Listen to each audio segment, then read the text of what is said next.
But when I was young, and my parents and my grandparents, they were always known as the Skyblues. So the traditional face-off was the Red Devils and the Skyblues. I'm not particularly comfortable with the Citizens. I don't think they are really, but it's certainly a very mediatic term, and it's one that's being used at the moment for City. So let's see how far we go with this one. This is a classic myth that has been developed and generated by the City fans themselves. Would remind everybody that Old Trafford has 75,000 people every game. City has less than 60, and that's only when it's full. That's another myth by the City fans. They've traditionally been the poorer team and the team of the people. I've never honestly been able to buy into that. And also for one historical reason, and that is that Manchester United has traditionally been the Catholic team of Manchester. And why is that important?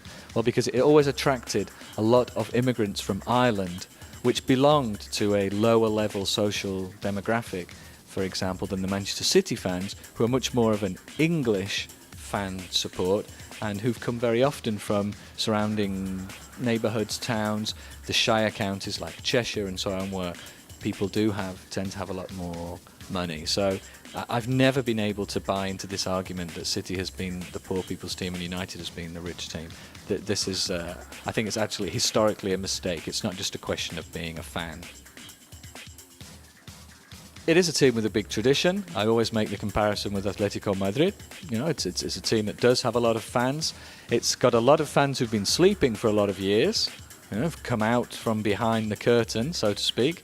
But no, to be fair, City is a team with an immense tradition, and despite its lack of silverware, with a very faithful following, bearing in mind they've had to spend so long in the shadow of the successes of Manchester United. And it's been very difficult to be a Manchester City fan for the last 20 years.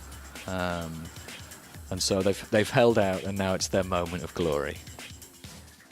They'll make some noise. They may turn their backs if City score to do the Potsdam celebration. They're doing it a bit less at the moment. Now they've become a European Champions League team. They're starting to behave a bit better.